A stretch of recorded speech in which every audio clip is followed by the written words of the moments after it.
Hello friends, सभी को नमस्कार। Unique study with Vicky YouTube channel में आप सभी का स्वागत है।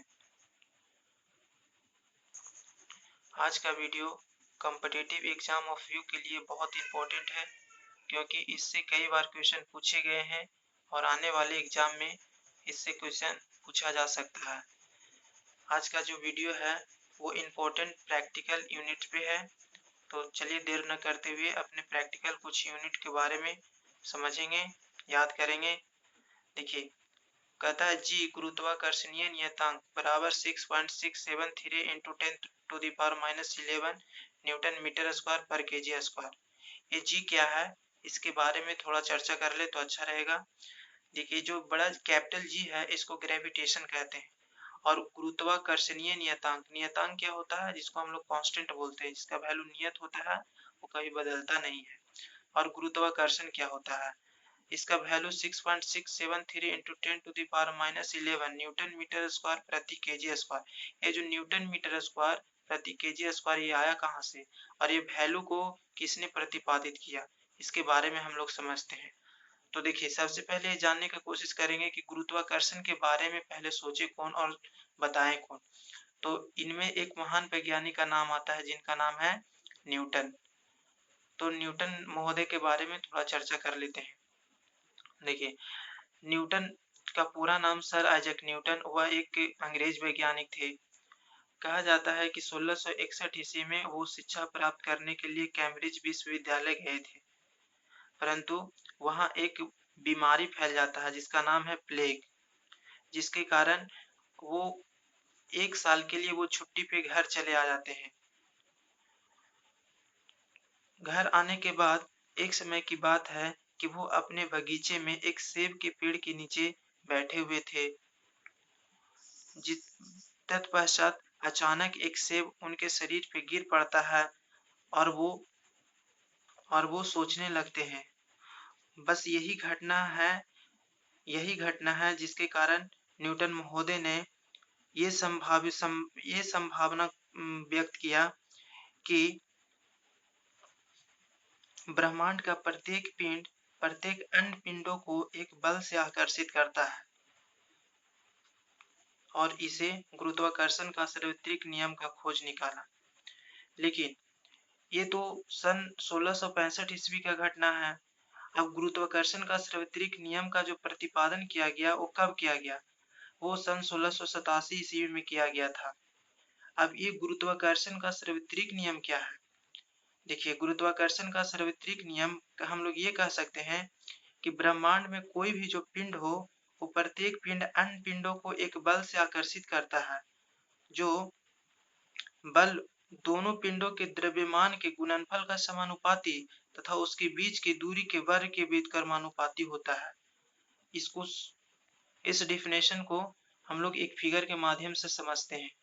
देखिए देखिए, ये दो पिंड है, एक ए है और एक क्या है, बी है।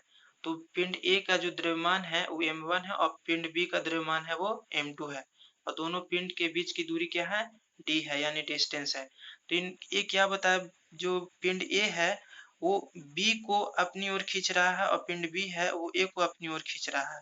तो जो खींच रहा है एक तरह का फोर्स है, ये एफ यानी ए फोर्स हो गया ना।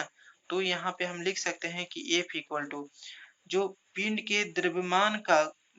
का जो द्रव्यमान होगा वो दोनों पिंड के गुणनफल का सीधा समानुपाती होगा। जो जी यहाँ पे कांस्टेंट आया है इसके समानुपाती होगा क्या जी, m1 इंटू m2, ये गुणनफल हो गया।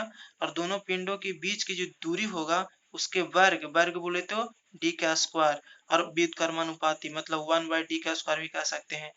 तो इस तरह का ये एक क्या आ जाता है, फॉर्मूला निकल के आ जाता है। किस पे, जो डिफिनेशन बताए थे कि दो पिंडों के द्रव्यमान के गुणनफल का समानुपाती तथा उसके बीच की दूरी के वर्ग के बीच कर्मानुपाती होता है।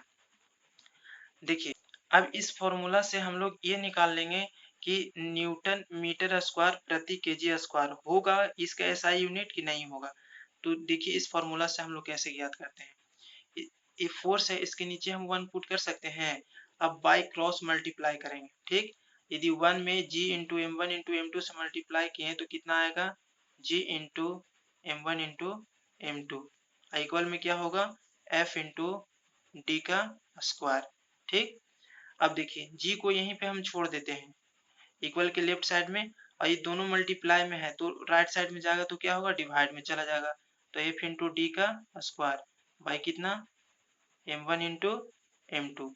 अब देखिए ये F क्या है, फोर्स, फोर्स बोले तो बल, बल का ऐसा ही मात्रा क्या होता है, न्यूटन। ठीक है, और यहाँ पे D क्या है, डिस्टेंस है, यहाँ पे D डिस्टेंस था ना, डिस्टेंस अर्थात दूरी, और दूरी का ऐसा ही मात्रा क्या होता है, मीटर। तो यहाँ D का स्क्वायर, तो यहाँ पे मीटर का क्या चाहिए, स्क्वायर हो जाएगा। अब नीचे क्या है, m1 और m2।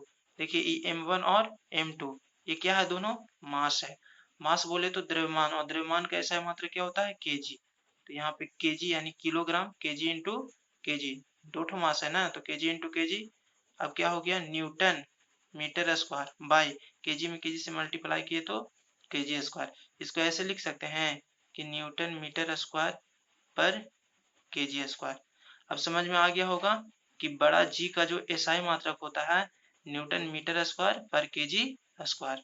तो यहाँ पे देखिए न्यूटन मीटर स्क्वायर पर kg स्क्वायर, तो जो बड़ा G गुरुत्वाकर्षणीय नियतांक है उसका value 6.673 into 10⁻11 newton metre square प्रति kg स्क्वायर। ये कहाँ से आया आपको समझा दिए, लेकिन ये वैल्यू कौन दिए थे, ये वैल्यू दिए थे हेनरी कैवेंडिश, जिन्होंने हाइड्रोजन तत्व के खोज किए थे।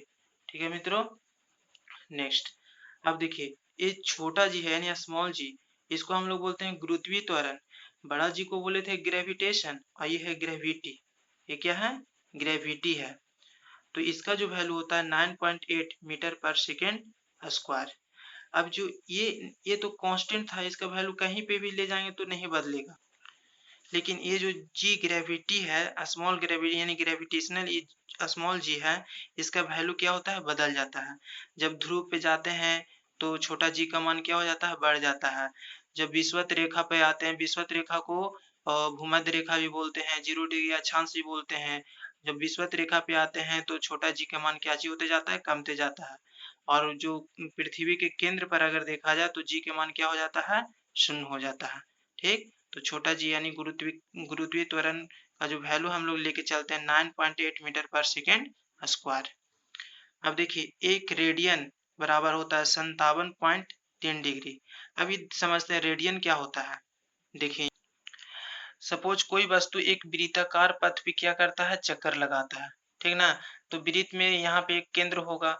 अब मान लिया जाए यहाँ से वस्तु चलना प्रारंभ किया, और ए से चलना प्रारंभ किया और बी तक गया, तो एक तरह से ये क्या है, चाप है ना।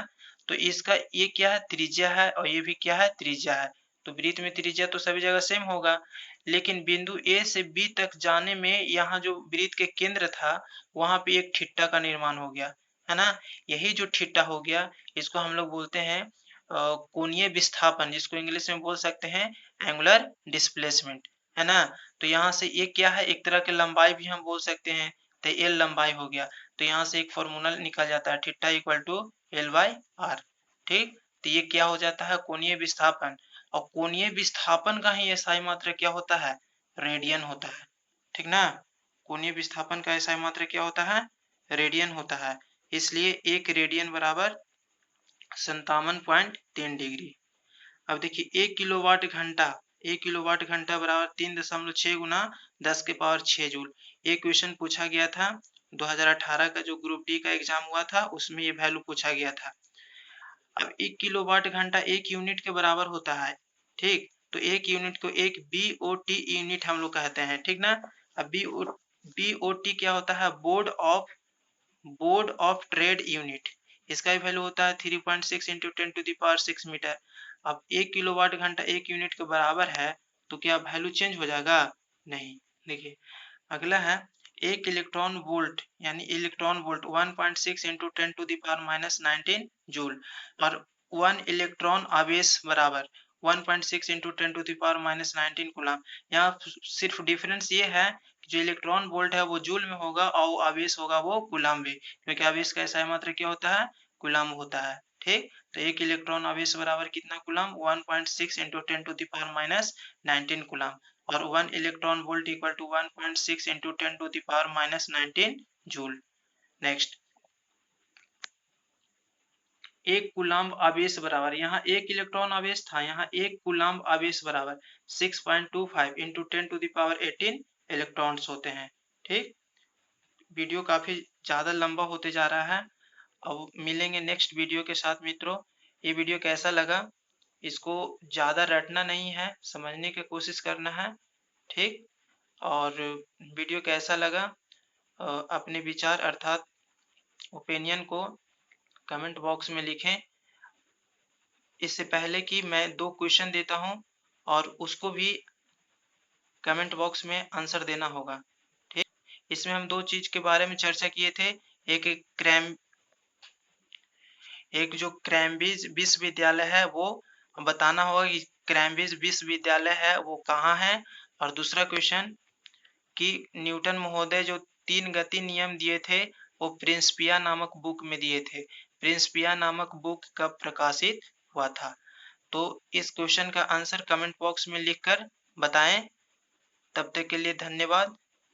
इसके बाद मिलते हैं नेक्स्ट वीडियो में। जय हिंद, जय भारत।